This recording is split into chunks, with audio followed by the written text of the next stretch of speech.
¿Qué tal? ¿Cómo están? Muy buenas tardes. Bienvenidos a la UNAM Responde, hoy que es viernes 20 de noviembre, fecha en que se conmemora el 110 aniversario del inicio de la Revolución Mexicana.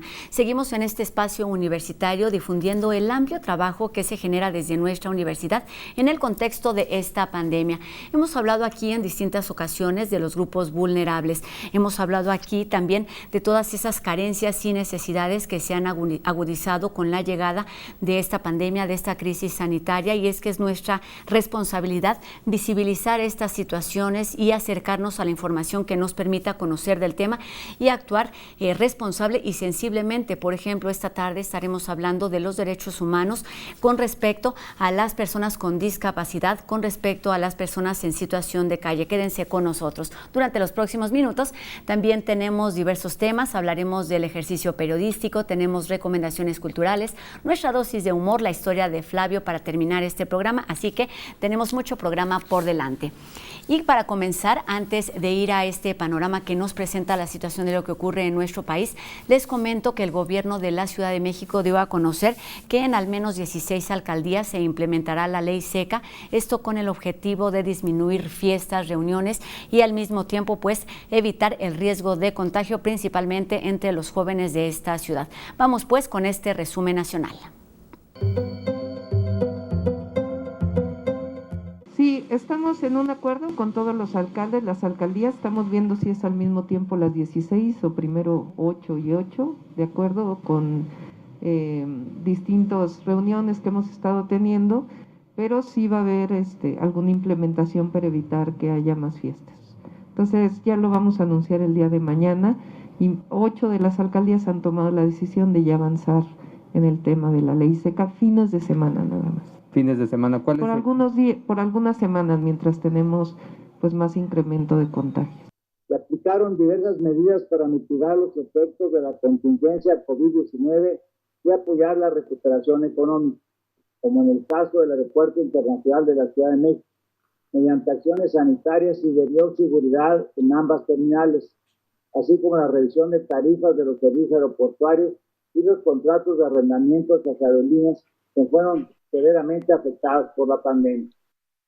Hoy en México tenemos 100,000 personas que han perdido la vida por el COVID-19.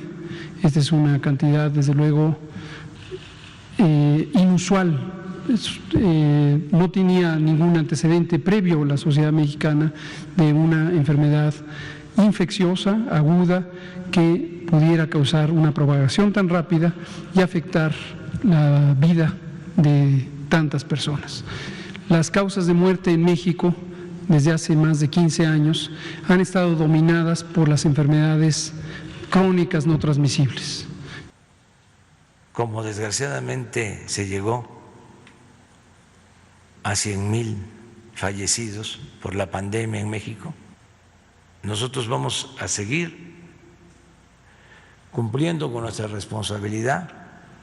Lo han hecho muy bien los médicos, las enfermeras, muy bien los responsables de llevar a cabo esta estrategia, son de los mejores del mundo.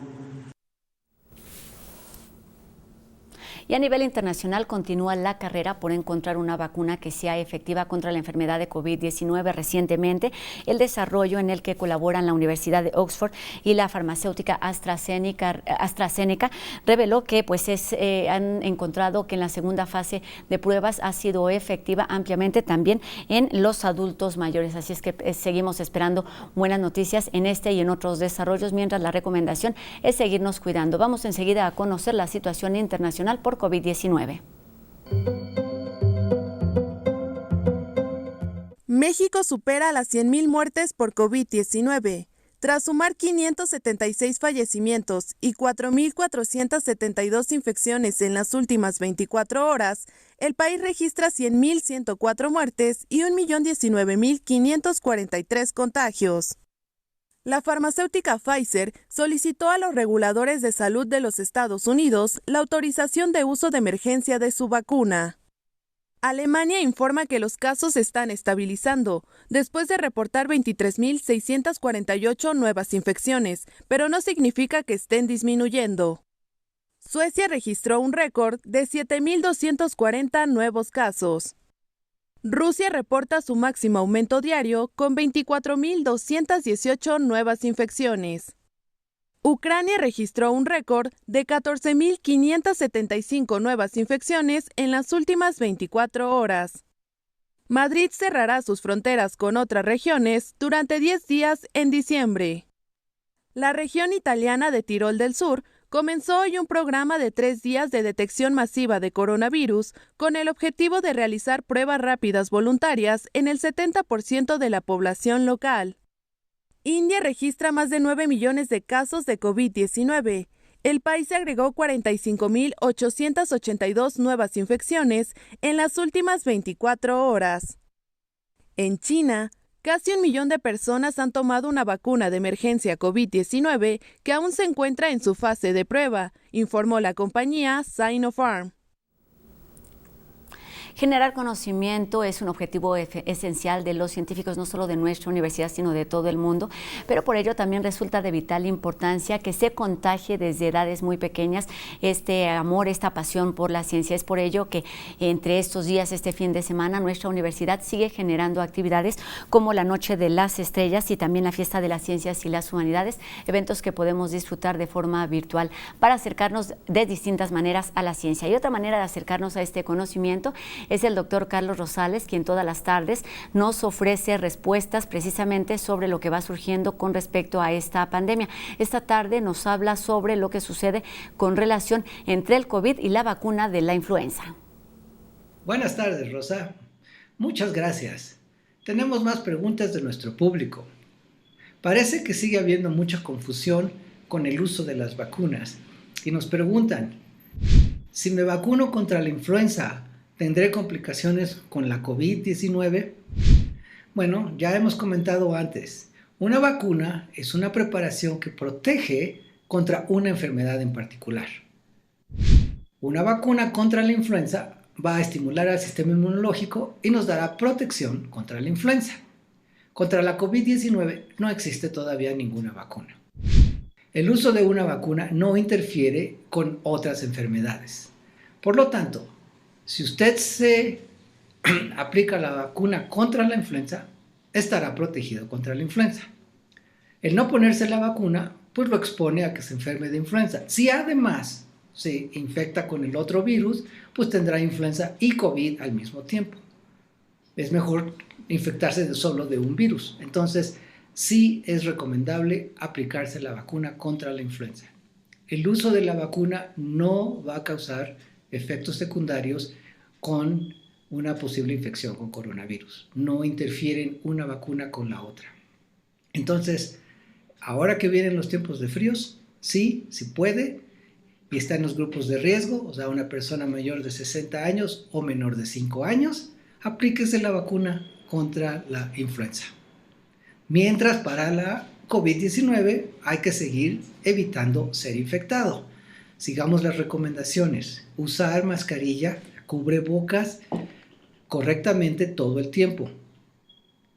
Lavarse las manos con frecuencia, evitar tocarse la cara con las manos y mantenerse lo más alejado posible de otras personas.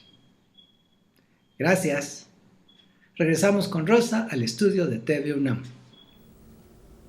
Gracias, doctor. Pues todas estas medidas, todas estas recomendaciones debieran ser para toda la población.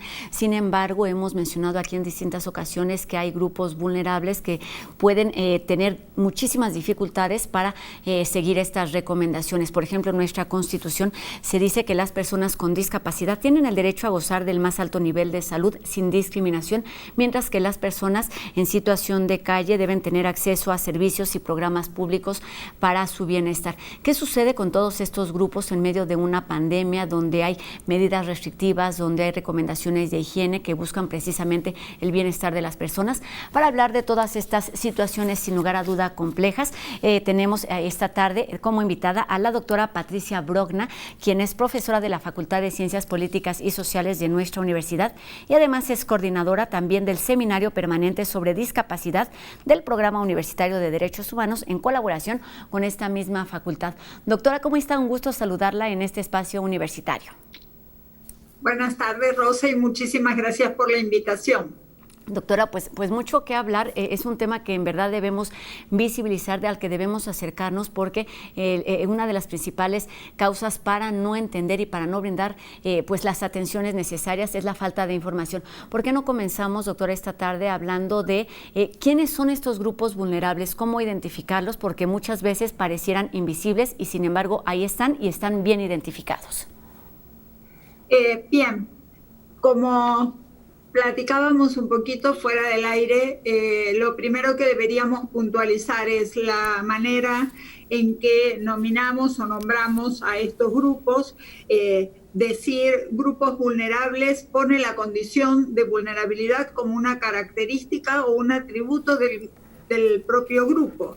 Y en realidad la vulnerabilidad, como muchas otras cuestiones que tienen que ver con interrelaciones sociales, quedarían encuadradas en una lógica similar a la exclusión, a la expulsión, a una situación de discriminación o de quedar fuera del acceso a bienes y servicios sociales, que es un poco la problemática. Entonces, más que hablar de grupos vulnerables, como platicábamos anteriormente fuera del aire, quizás es más pertinente hablar de poblaciones vulnerabilizadas, ¿no? De manera sistemática.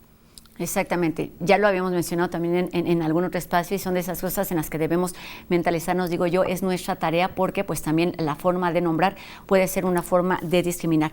Doctora, comenzando o pensando precisamente en todas estas personas vulneradas por todas las condiciones sociales externas que los llevan a vivir estas situaciones, hablemos de estos grupos de los que se ocupan en particular en la facultad y en nuestra universidad, que son las personas en situación de calle y por ejemplo también las personas con discapacidad. Háblenos de las condiciones actuales de estos grupos en situación de pandemia. Bien, bueno, yo te puedo platicar por mi especialidad del grupo de personas con discapacidad, con mayor profundidad, porque hemos estado incluso trabajando en un webinar que hicimos, en un seminario con universidades de otros países sobre la situación que representa la pandemia en múltiples dimensiones para la población con discapacidad y especialmente para los estudiantes universitarios con discapacidad. Sin embargo, sabemos que esta situación global de salud que nos ha tocado vivir como un momento histórico, marca y pone en evidencia cuáles son todas aquellas situaciones de desigualdad, a veces enmascarada, que había en nuestras sociedades, ¿no? Como disimuladas. Y hay grupos que sabemos que están en condiciones de mucho mayor riesgo y exposición, como tú bien mencionas, la población en situación de calle, podríamos pensar en la población migrante, podríamos pensar en la población que está en situación de encierro, sea en situación de encierro carcelario o en situación de encierro en psiquiátricos. Entonces, sí hay personas que esta pandemia las ha expuesto a situaciones de mucho mayor riesgo y vulnerabilidad, sobre todo si hablamos de riesgos sanitarios, de riesgos a la salud, de la imposibilidad de ser atendido o de que puedan prevenir correctamente la condición de contagiarse, ¿no? Por ejemplo. Pero en cuanto a otras dimensiones, quizás no tan relacionadas al área de la salud, cuestión que también afecta a las personas con discapacidad. Hay algunos estudios, el último, por ejemplo, pero todavía no ha sido publicado en una revista científica, donde sí hayan una cierta relación entre la trayectoria que hace la enfermedad en personas con ciertas discapacidades. Pero más allá de la cuestión de salud que el COVID representa para las personas con discapacidad, las dificultades de prevención también, las dificultades de atención en las condiciones correctas. Pensemos en una persona sorda, por ejemplo, que debiera ser internada. De hecho, fue una pregunta que cuando López-Gatell hizo un programa con niños, uno de los chicos le preguntó: si yo soy sordo y si tengo COVID, ¿qué pasa? Y entonces Gatell dijo: te vamos a poner a alguien que te va a modular bien cuando te hable. Y uno dice: pero es que la persona que le hable va a tener que estar con barbijo.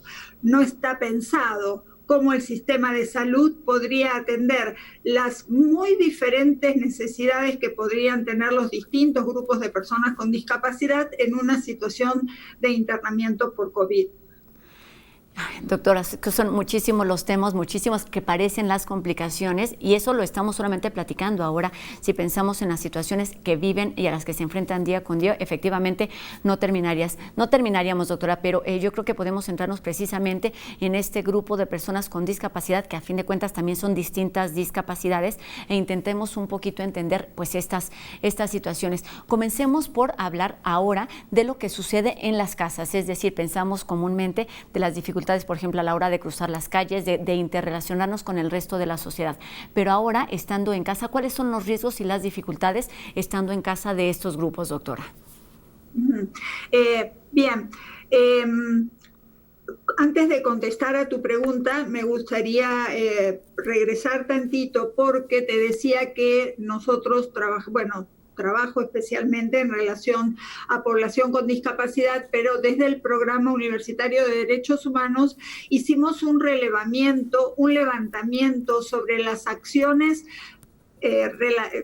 relacionadas al COVID que se han hecho en diferentes partes del mundo y por distintos actores. Esa información está en la página COVID-19 Humanidades. Ustedes pueden ahí encontrar el relevamiento y van a ver las acciones hacia el grupo de población migrante, los adultos mayores, las personas con discapacidad y las personas en situación de calle, acciones tanto llevadas adelante por actores internacionales, como puede ser Naciones Unidas, o por actores de diferentes países, y ahí está también relevadas las acciones de México para la población con discapacidad. Ahora sí, regresando a la pregunta que tú me hacías, más allá de estas dificultades que las personas pudieran tener en el contexto urbano, en una ciudad, para poder clarificar de alguna manera cuáles son los riesgos sanitarios, los riesgos de otro tipo, de quedar excluido de ciertas actividades de la población con discapacidad, tendríamos que acercarnos a un cambio de visión, a un cambio de paradigma que hubo en los últimos años respecto a la población con discapacidad, en el sentido de que esta condición de vida de la persona no está en la patología, no está en el diagnóstico, no está en un déficit X que la persona pudiera tener, sino que está en la interrelación de esa persona con las barreras que la sociedad le impone. Este cambio conceptual y esta forma diferente de ver la discapacidad tuvo un largo recorrido, fue alimentada por el pensamiento de académicos, el pensamiento de personas del movimiento de sociedad civil de discapacidad, se alimentó también del discurso y los reclamos de otros movimientos como el feminismo, como el de las mismas familias que acompañan a estas personas con distintas capacidades. ¿Cómo? Perdón. También de las familias que están acompañando y viviendo estas situaciones día con día fue que se comenzó a alzar esta voz. Y doctor, ya que estamos en este tema, ¿qué tanto se ha avanzado, qué tanto se ha logrado, considerando precisamente esta situación que visibiliza todas estas deficiencias que ya se tenían en nuestra sociedad y en nuestro país con respecto a este tema? Sí, y bueno, justamente en este cambio que se logró producir y donde las familias, como tú mencionas, van llegando, pero de manera posterior, porque en general las acciones de las organizaciones de sociedad civil en América Latina estaban impulsadas por las familias, no por las propias personas. Entonces, estas demandas de la propia persona es algo a considerar y a tener en cuenta a la hora de decir cuáles son los problemas y cuáles son los riesgos, porque tenemos que escuchar qué dicen, qué reclaman las propias personas con discapacidad.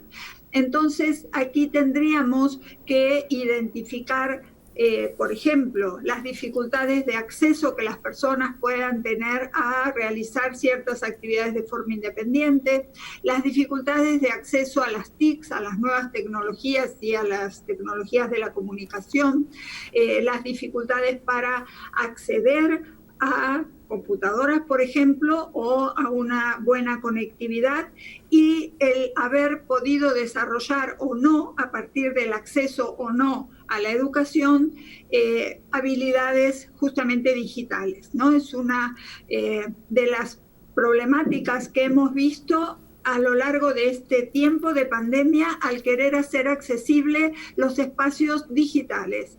La virtualidad todavía no está preparada para personas con discapacidad. Entonces, hacer un evento por webinar, por ejemplo, implica poner un subtitulado en tiempo real para las personas sordas que saben leer y poner un intérprete en lengua de señas también para las personas sordas que no saben leer y solo saben lengua de señas.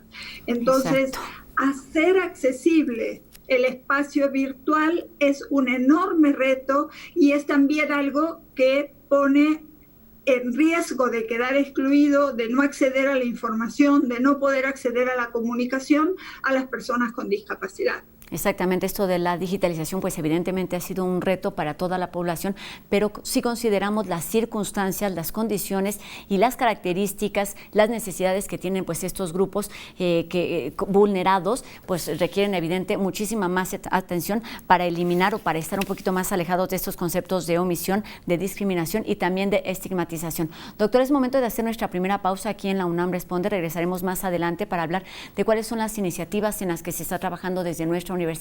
También hablaremos de esta recomendación que emitió la ONU con respecto a estos sectores de la población. Y también regresaremos para seguir hablando de nuestras recomendaciones de cultura. Tenemos periodismo, humor y mucho más después de la pausa aquí en la UNAM Responde. No se vayan.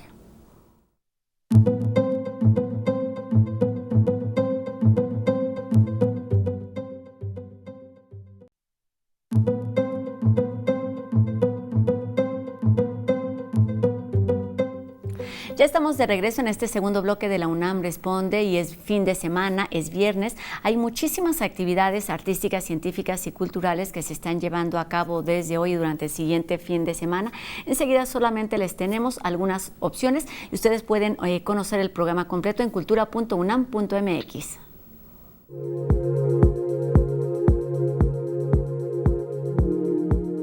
Comenzamos este fin de semana con la recomendación del Círculo de Lectura Tú tienes la última palabra, donde podrás disfrutar y comprender esta práctica a través de ejercicios creados para lectores primerizos y experimentados.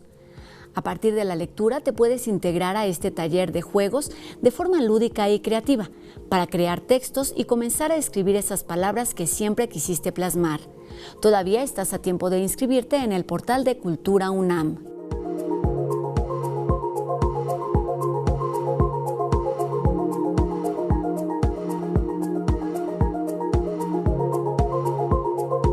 Continuamos en el marco del ciclo Toma Feminista del Chopo, esta vez para invitarte al coloquio Artivismo Feminista y Disidencia Sexual, en el que mujeres organizadas de la Facultad de Artes y Diseño de la UNAM hablarán acerca del arte, el activismo y las discrepancias sexuales. En esta conferencia se tocarán puntos sobre el cuerpo, la visualización, la creación y el diseño desde el punto de vista de las mujeres en este contexto de lucha y protesta.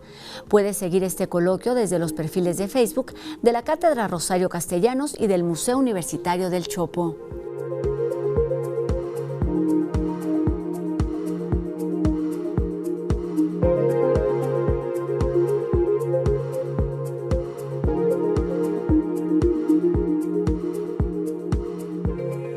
de Letras imparte el taller La importancia del guión en la narrativa gráfica, donde puedes conocer y aprender sobre la relevancia de los guiones como elemento clave para la creación de obras de narrativa gráfica. Un taller impartido para el público en general, interesado en combinar la creatividad, la escritura e involucrarse en este género. Únete al taller desde tu hogar a partir del 23 de noviembre en horario libre.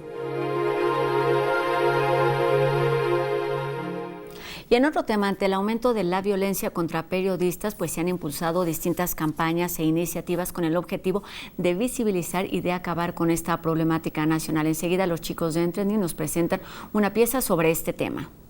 Del año 2000 a la fecha, ya son más de 140 los casos de periodistas asesinados en México, una larga lista de mujeres y hombres que han sido censurados para siempre. El periodista Juan Espinosa Menera fue asesinado en agosto de este año en Piedras Negras, Coahuila, después de haber sido arrestado por policías municipales al realizar una cobertura. Arturo Alba Medina, conductor de Telediario en Multimedios Televisión, fue asesinado en calles de Ciudad Juárez, Chihuahua. El periodista Jesús Alfonso Piñuelas, asesinado este mes en Cajeme, Sonora, donde hay 3 casos en lo que va del año. Jorge Miguel Armenta, periodista de cobertura policíaca, fue asesinado el pasado mes de mayo en Ciudad Obregón, Sonora, y María Elena Ferral fue asesinada en Papantla, Veracruz, el pasado mes de marzo.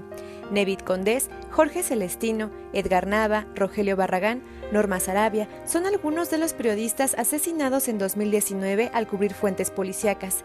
Telésforo Santiago, Salvador Adame, Santiago Barroso, Javier Valdés, Miroslava Bridge, Regina Martínez, Humberto Milán y Alberto Guajardo son solo algunos de los periodistas asesinados en cobertura del narcotráfico del 2010 al 2020, sin mencionar a muchos otros periodistas desaparecidos o asesinados por la cobertura de temas de política, corrupción y activismo.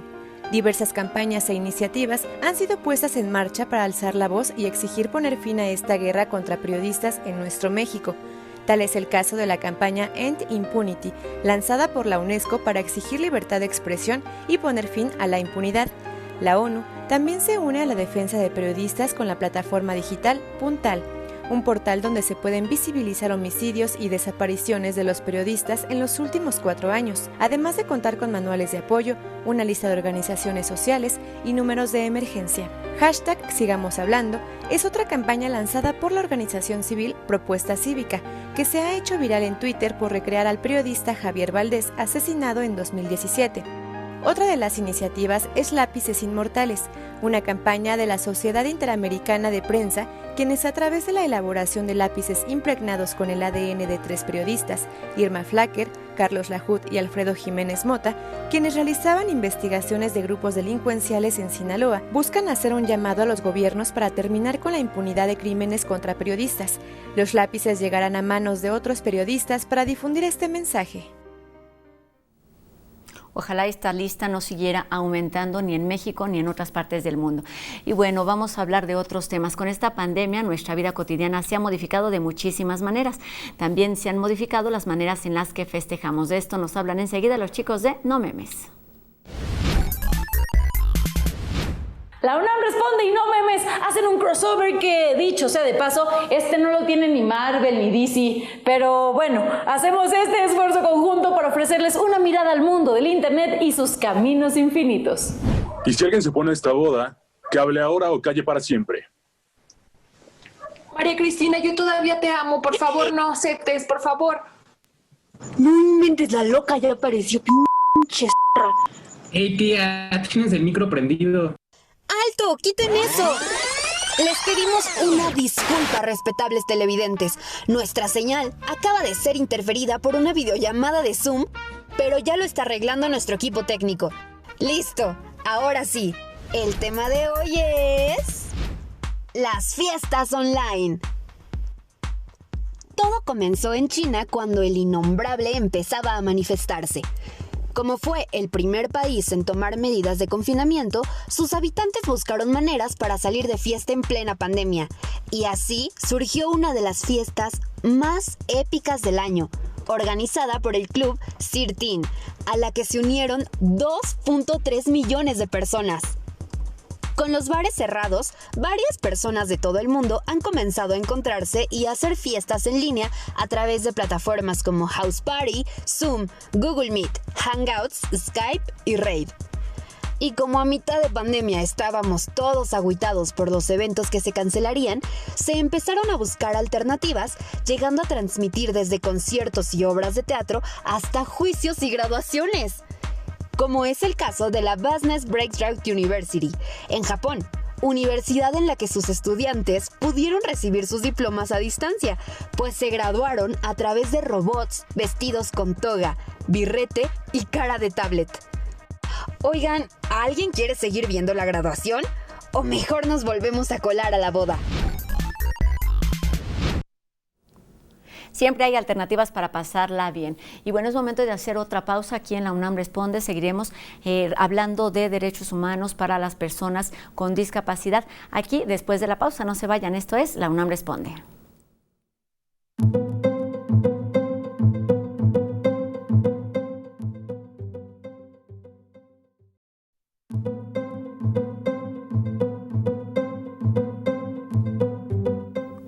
Ya estamos de regreso aquí en La UNAM Responde y seguimos con los chicos de Entending, quien en un minuto nos habla sobre violencia contra periodistas.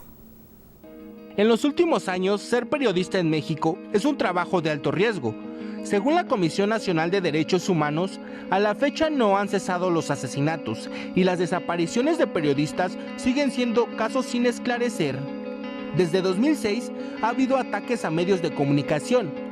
Esta violencia contra los periodistas se expresa tanto de grupos de poder y del crimen organizado como de la omisión por parte de autoridades de impartición de justicia.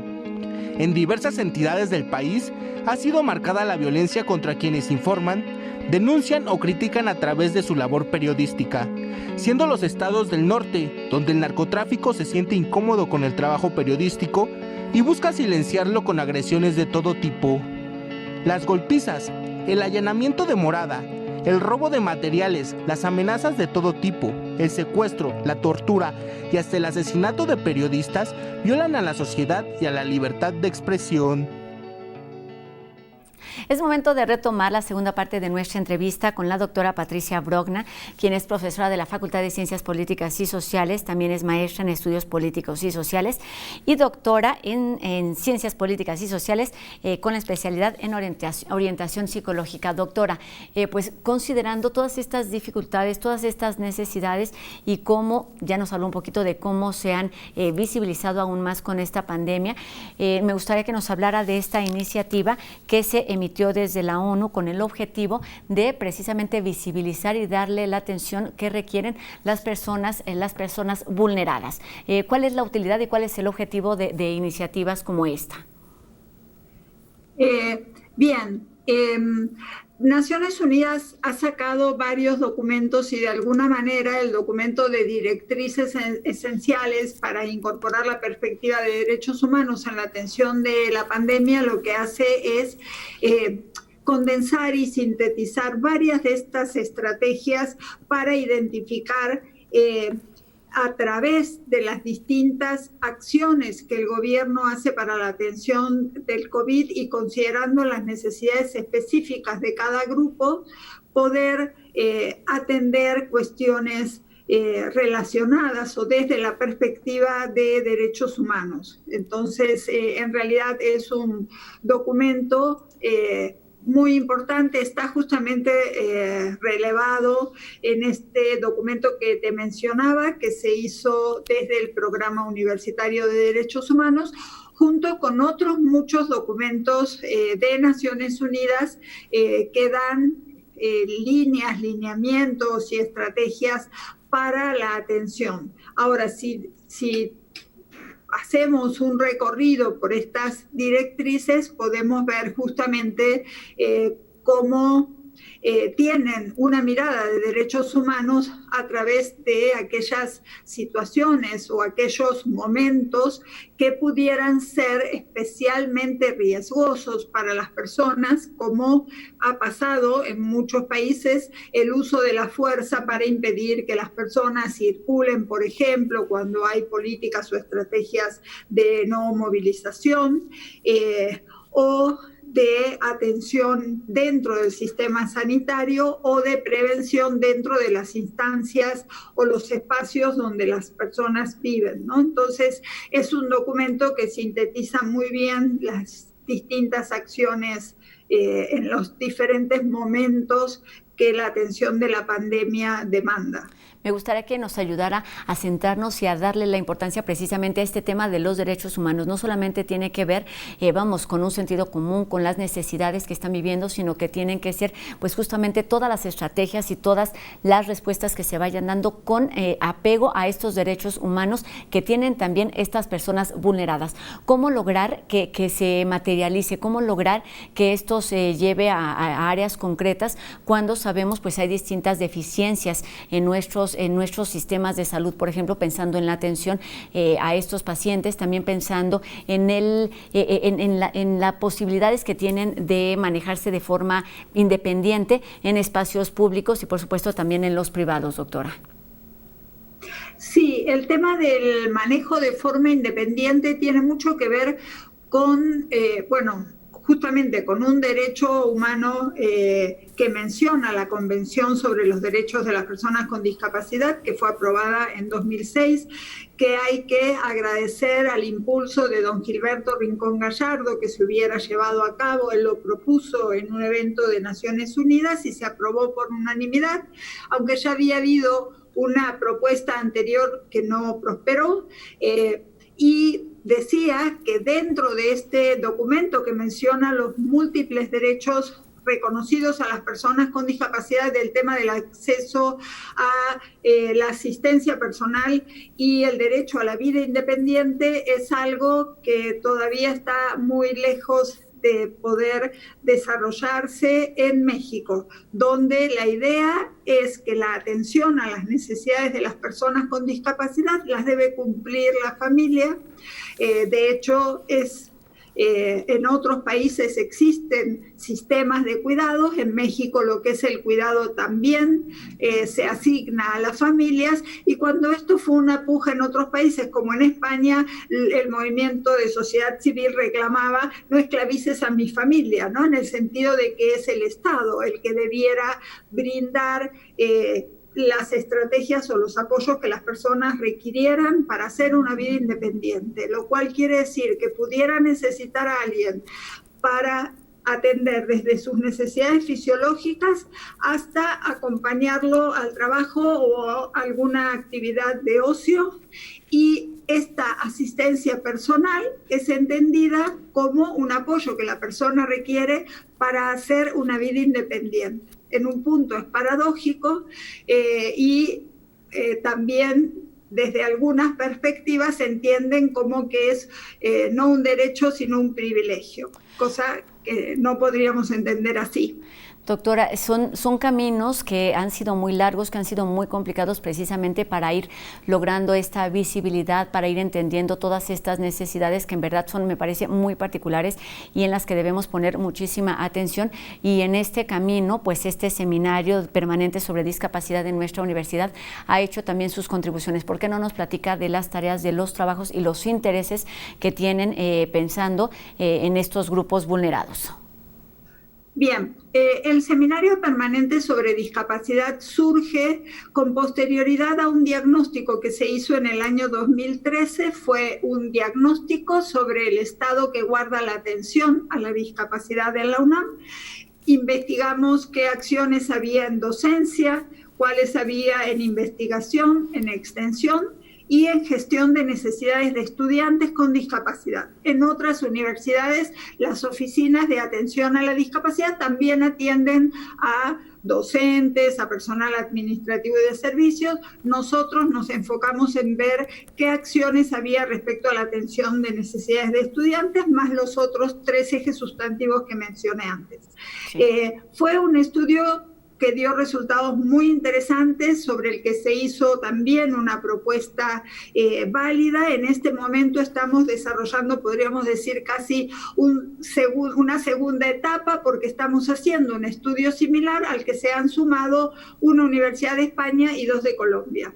Entonces vamos a tener algunos resultados que nos van a permitir una comparación, al menos en la UNAM, entre este diagnóstico 2013 y los resultados que vamos a tener del PAPIT el año próximo. Ahora, Una de las cuestiones que se evidenciaban a partir del diagnóstico es que sí había personas que estaban haciendo distintas cosas en la UNAM relacionadas a discapacidad, pero de manera desarticulada, al no haber una política institucional, las acciones estaban aisladas en tiempo o espacio, en el sentido de que se hacían en CEU, pero no en Iztacala, por ejemplo. En las otras instancias, sí. Exactamente. Y la propuesta del seminario fue brindar un espacio que permita articular a todos los actores que estaban haciendo cosas en la UNAM, y luego inició en 2014, así que hace algunos años hemos también abierto e invitado a actores de otras universidades de México y también de otros países, y a actores de sociedad civil, porque evidentemente el trabajo hacia la discapacidad es un trabajo articulado, intersectorial, interseccional, por lo que no pueden faltar distintos actores sociales, además de la academia. Doctora, efectivamente, esto le quería preguntar. Todos estos datos recabados pueden ser de muchísima utilidad si se articulan junto con otras instancias y se les va dando, me parece, una mayor forma, un mayor peso para entonces lograr acciones efectivamente más concretas. Y esto tiene que ver con lo que le pregunto enseguida, que tiene que ver con cómo transformar todo este conocimiento en herramientas que sirvan de información para darle la atención que requieren a estas personas, a estos grupos. Bien, bueno, la información que ha surgido del diagnóstico está publicada de manera libre y gratuita, abierta, en la página del Programa Universitario de Derechos Humanos. También, como productos del seminario, se han publicado varios libros abiertos de acceso libre y gratuito, están en la página del Programa Universitario de Derechos Humanos, así que se puede identificar ahí cuáles son algunos de los actores que han estado en el espacio del seminario.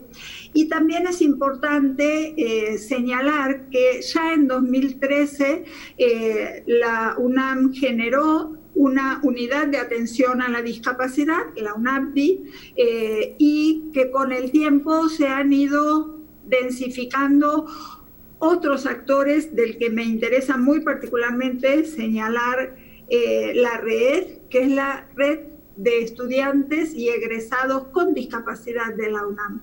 Ese es un actor muy importante porque es la propia voz de los estudiantes con discapacidad a quienes se les puede consultar, convocar a espacios de gobernanza de la UNAM, de toma de decisiones, para saber este grupo en particular de estudiantes qué requiere y qué necesita. Exactamente, se trata de escuchar estas necesidades de forma directa para entonces poder atenderlas. Doctora, nos queda poco tiempo para terminar esta entrevista y me gustaría todavía preguntarle varias cosas, pero le voy a hacer una como muy compleja que tiene que ver.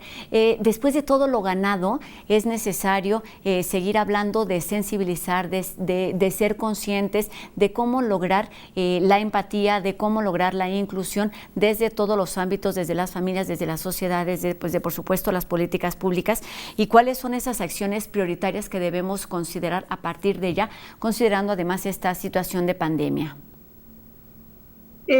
Bien, sí, haces una pregunta compleja y que toma como hilos muy diversos.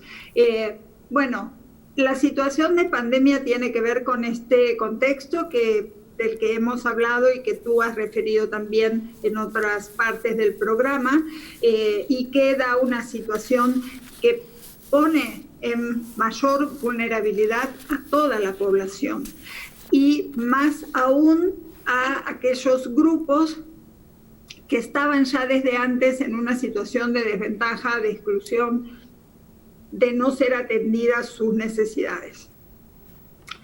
Ahora, en las cuestiones que podríamos hacer, el tema de la sensibilización diríamos que es como el nivel más bajo de lo que podemos hacer con la sociedad. Es como hacer una convocatoria y llamar diciendo vengan a ver que aquí hay un problema, ¿no? Como un primer acercamiento. Pero en realidad hay distintos niveles que comprometen más a la sociedad y comprometen más a las áreas que definen las políticas públicas, ¿no? A las áreas de gobierno. Así que en ese sentido, superando una primera instancia de sensibilización que podríamos decir después de los años que ya tiene la convención, 14 años, estamos en deuda con esta población. Hace 14 años que está en un documento redactado cada uno de los derechos de esta población que el gobierno mexicano, igual que muchos otros latinoamericanos, firmaron y ratificaron la convención y sin embargo todavía no está armonizada las leyes, las políticas han sido políticas regresivas respecto a los derechos de la población con discapacidad en estos últimos años, no solo en México.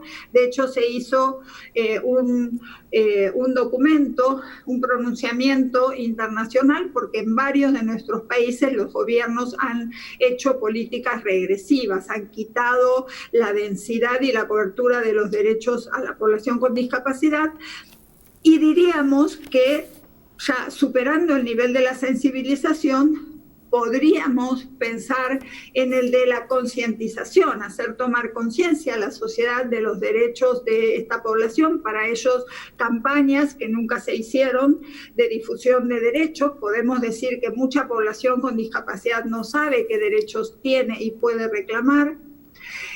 Y un siguiente nivel sería el nivel de la capacitación. Y en ese sentido, por ejemplo, decir que la Unidad de Atención a la Discapacidad de la UNAM está haciendo acciones, por ejemplo, para capacitar docentes en la atención a las necesidades de estudiantes con discapacidad, para tener espacios universitarios cada vez más inclusivos. Entonces, más allá de una cierta simpatía o empatía que me recuerda a lo que quiso ser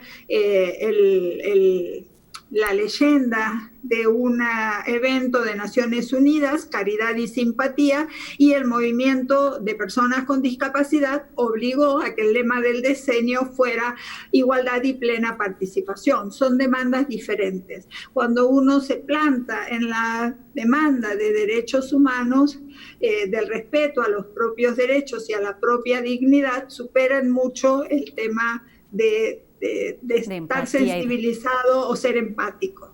Exactamente, tiene que ver precisamente con conocer estas necesidades para atenderlas, y es una responsabilidad a muy distintos niveles. Se ha avanzado en este camino, pero hay muchísimo más que hacer, y por supuesto me da gusto que hayamos platicado con usted, doctora, para que nos acerque a todos esos trabajos que se hacen desde nuestra universidad a través del Seminario Permanente sobre Discapacidad. Y bueno, esto considerando solamente un grupo de población, pero por supuesto sabemos también que hay otros grupos vulnerados, como lo mencionamos hace unos minutos, como son los migrantes, las víctimas de violencia, los pueblos originarios, también los adultos mayores, las poblaciones diversas, en fin, mucho que hacer en este tema, y efectivamente sensibilizarnos es lo menos que podemos hacer ante estas situaciones. Le agradezco mucho a la doctora Patricia Brogna, licenciada en terapia también ocupacional. ¿Me permites un segundo? Adelante, doctora. Sí, mencionar que el seminario es una de las instancias que hace acciones respecto a discapacidad en lo académico, en articular con otros actores, pero hay muchas instancias trabajando el tema en la UNAM. Afortunadamente, y estas todas se van articulando, y por supuesto podemos tener acceso a toda esta información a través de las páginas que estuvieron apareciendo en nuestras pantallas. Muchas gracias, doctora, un gusto haber conversado con usted. Buena tarde. Gracias. Y bueno, tenemos más información aquí en la UNAM Responde. Para terminar este programa nos vamos con Flavio, quien esta tarde nos acerca a distintos testimonios, quienes de viva voz nos cuentan cómo después de haber superado la enfermedad de COVID-19 se pueden sentir sensibles ante efectos emocionales, también hacia algunos trastornos por esta enfermedad. Vamos a escucharlos. Hola Rosa, buenas tardes, ¿cómo estás? ¿Cómo están todos en el estudio? Bueno, como todos sabemos, estamos viviendo esta segunda ola o tercera o no sé qué ola es, porque no practico surf, pero quería hablar con personas que hayan padecido, que hayan tenido la enfermedad, para que me cuenten cómo se sienten físicamente, anímicamente, emocionalmente, luego de haber tenido COVID, y estos son los testimonios. Hola, soy Yvonne Klein, soy psicoterapeuta y escritora de libros de educación socioemocional. Yo soy Armando, Franco y me dedico al mundo de las ventas. Mi nombre es Paulina Flores y soy bailadora de flamenco. Jorge Echeverría y soy arquitecto. Si hoy tuviera que describir el cómo me siento con una palabra, esa sería agradecida. Ansiedad, angustia o ansiedad. Creo que toda esta situación ha sido bastante angustiante. Mi palabra sería gracias. La mía, tranquila. ¿En qué momento del COVID estás? ¿Libre, recién recuperado o en proceso? Ya libre.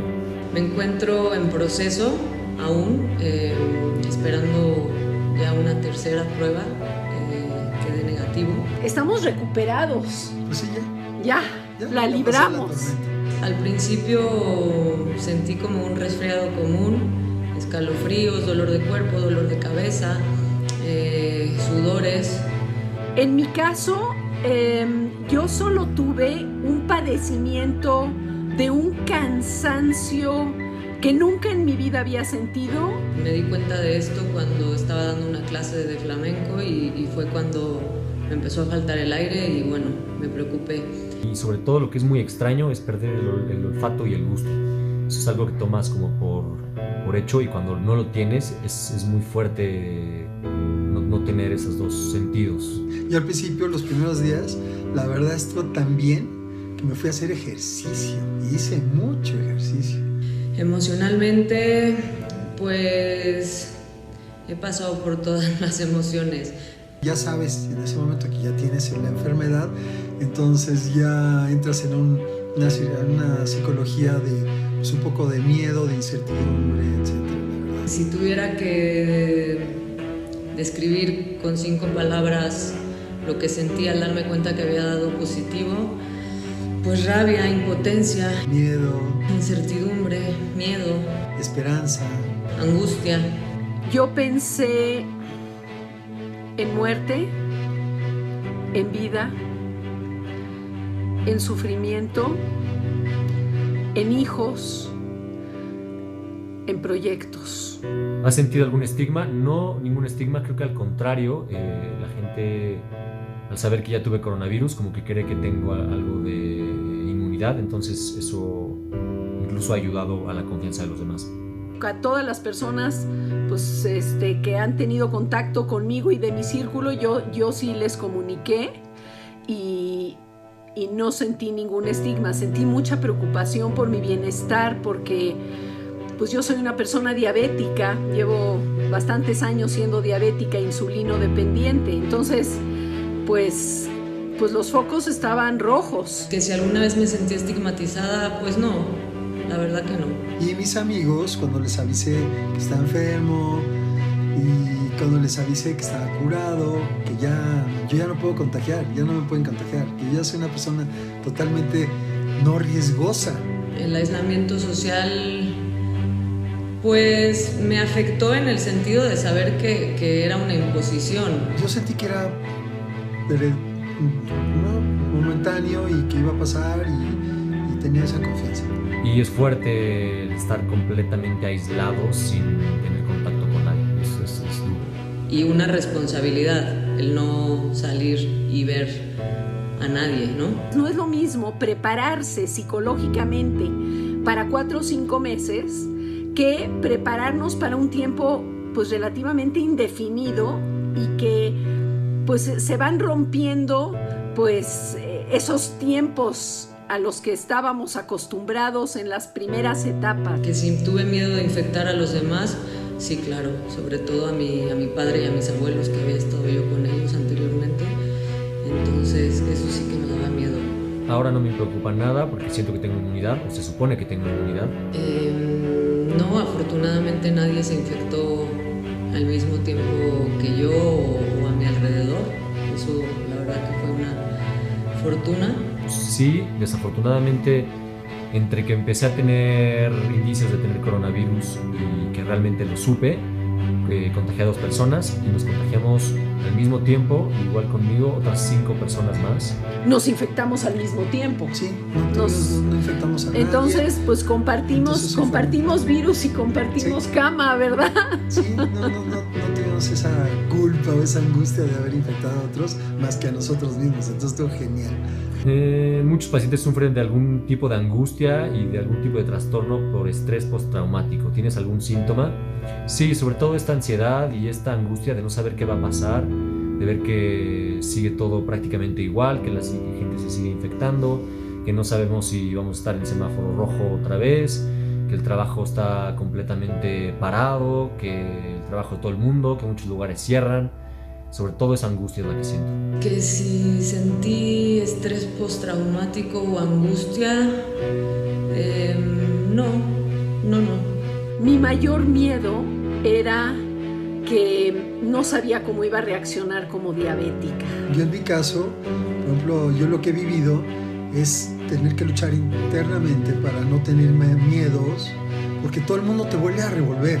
¿Tienes miedo a enfermarte de nuevo? No, porque supuestamente tengo inmunidad, entonces eso me tiene bastante tranquilo. Sí tengo miedo a reinfectarme, por supuesto. El hecho de haber pasado esto ya la primera vez, a mí me da confianza de que si mis defensas no fueran las suficientes como para aguantar y tenga yo una segunda recaída, yo espero que pues la enfrente mejor inclusive, ¿no? Se anuncia una vacuna que funcionaría el 95%. ¿Te vacunarías?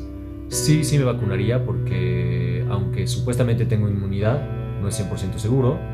Entonces, como por reforzar, claro que me pondría la vacuna, sin duda. Y en cuanto a la vacuna, si tuviera que ponérmela, no lo haría. Yo sí creo en las vacunas. Creo que hoy en día, en los últimos años, ha habido todo un movimiento antivacunas, pues que me parece muy peligroso. Entonces yo sería la primera en irme a vacunar, por supuesto. Yo estoy esperando la vacuna. Si no lo tuviera, si yo estuviera en el universo de gente que no le ha dado la infección, yo me la voy y me la pongo. Si tiene el 95% de certeza o del 80 al 70, yo me la pongo. No, yo sí me la pongo, aunque lo haya tenido. Bueno, yo sí creo en la ciencia. Bueno, yo también. Muchas gracias. Gracias. Bye. Pues que todos estos testimonios sirvan mucho más de dejarnos un nudo en la garganta para actuar responsablemente, ser sensibles y responsables con este tema del cuidado sobre COVID-19. Y con esto terminamos una emisión y una semana más aquí en la UNAM Responde. Recuerden seguirse cuidando, usar el cubrebocas es indispensable. Y también recuerden que seguimos leyendo todos sus comentarios. Nos vemos aquí el próximo lunes. Adiós.